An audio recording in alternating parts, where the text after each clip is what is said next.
Charlie Daniels comes to the Harvester Performance Center in Rocky Mount this Friday night, September 23rd. I got a chance to catch up with him and ask him about his new album, Nighthawk, his always impressive stage show, and the Volunteer Jam coming up in November. Talking now with country music legend Charlie Daniels. And Charlie, first off, thanks for coming on the show. You got a big performance coming up at the Harvester Performance Center in Rocky Mount on September 23rd. I know you're excited about it. You're still doing a lot of shows, even at your age. I think I counted up 9 in October. What keeps you going after all these years? Just the grace of the good Lord and loving to do what I do. I thoroughly enjoy getting on stage entertaining people. And pretty excited about playing a hall up. That's one of the few in the country we've never done, and I've heard nothing but good things about it. It's just a great place to play. A lot of people are giving it rave reviews. Can you remember the last time you were in the Roanoke, Lynchburg, Southwest Virginia area? You know, I couldn't give you a date, but we have been there a lot through the years. We've been in that area quite a bit. I don't remember exactly when. It's been a while now, but we've been there. We've been there a bunch over the years. Sure. Tell us about the new album. It's called Nighthawk, and I know you're pretty proud of it. It's one of your better ones, certainly, in a long time. Well, thank you. It's an album that I've been working, well, I'm not steadily working on, but let's say putting material together for probably, gosh, I guess 15, 20 years. It's something I'd always intended to cut, but I wanted to do a special type material. I wanted to tell the story of the working cowboy as opposed to the gunfighter stuff that we usually hear about. There's still quite a lot, in fact, of guys that make their living working cows in these big ranches out west, and this is basically about, you know, what it's like to be there, and it's something that I have, like I said, I've been collecting songs for a good 15 years for this thing, and finally recorded it. That's awesome. Yeah, it's interesting that you mention the whole cowboy theme, because I think, you know, in the 50s and the 60s, Marty Robbins and those guys with the gunfighters, and then for a while there you had the Chris Ledoux and some of those people that were talking more about that working cowboy theme, like you said, but it just tickled your fancy so much you wanted to do a whole record about it, huh? Yeah, well, I used to, back when I was younger and still fed a horse good, I used to go out in Texas and Nevada and actually go out on what they call the works when you're out branding calves for the year. And I'd go out and, you know, live in a ranch TP, and they, of course, we took a cookout with you. It was just it's like reverting back to the 1800s. But there's still a lot of that kind of life that goes on, and there's some very specialized way to make a living, and it's pretty interesting. A lot of people, anytime you think of cowboys, you're thinking about, you know, the standoff in the middle of the street, the OK Corral, that kind of thing. There's another whole different kind of cowboy out there.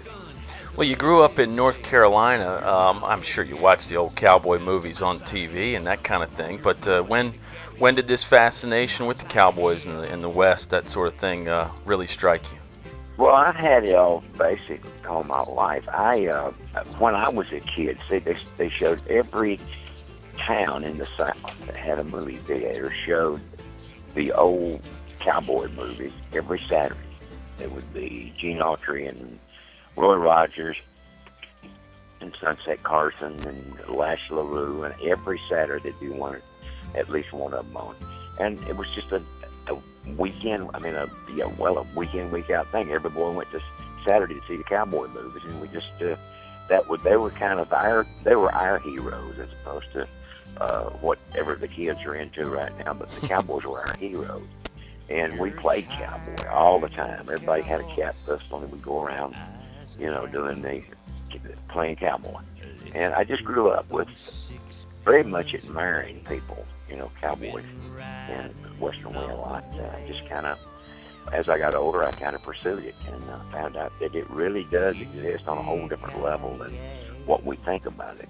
And it's a fascinating way of life. It's cowboy, and these guys live a pretty lonely life, but they live a really nice, you know, sort of a life to be like to be free. Yeah, that's pretty incredible stuff. You mentioned what the kids are into nowadays. I think probably you've influenced some kids along the way. Who were your musical influences growing up there in North Carolina? I know you were exposed to a lot of different types of music. When I first started, of course, it was the old Opry guys, and Roy Acuff and Ernest Tubb and Hank Williams and those people. About the time Elvis came along, I found out there was a whole other kind of music out there that I had never really gotten involved in, and kind of proceeded in that direction. And but I was exposed to so many different kinds of music when I was a kid, because the radio stations, and we're talking 65, 70 years ago, radio stations were not basically formatted for any one kind of music.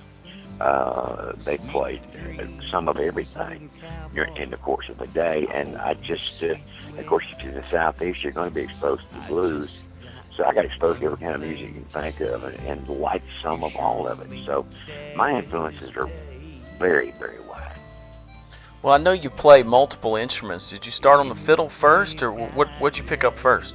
I started on guitar first, okay, and then I started playing actually.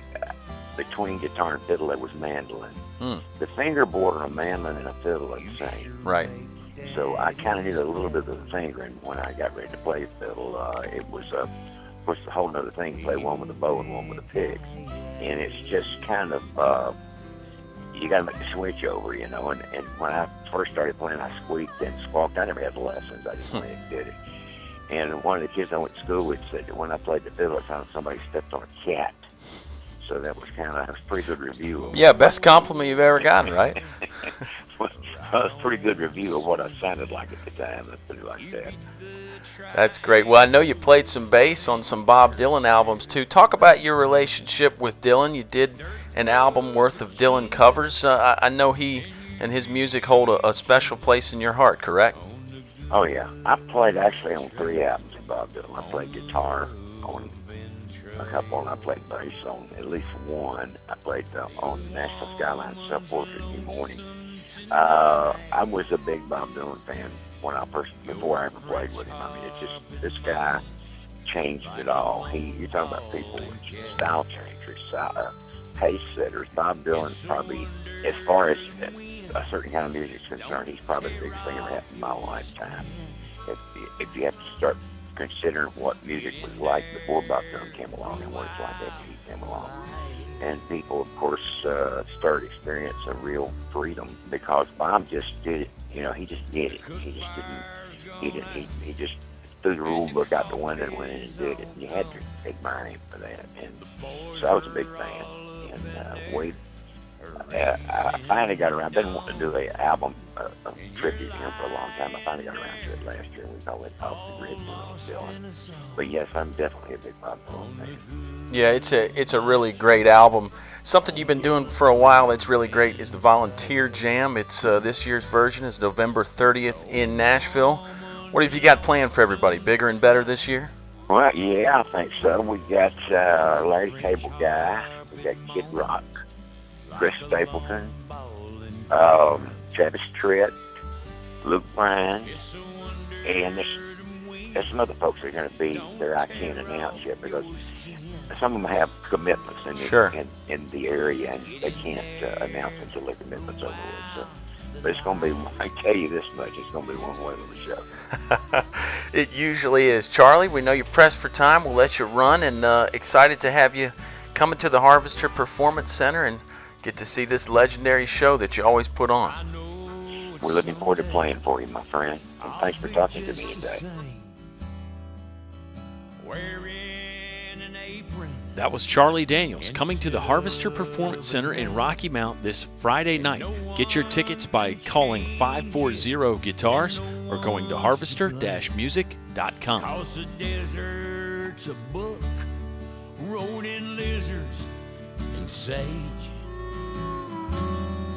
And it's easy to look like an worn out page, all wrinkled and dusty and covered with age.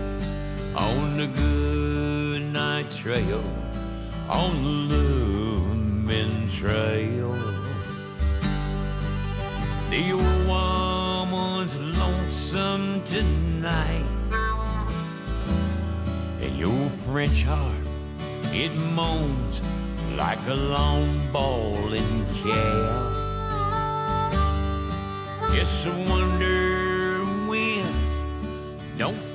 tear off your skin. Get in there, blow out the light. Get in there and blow out the light.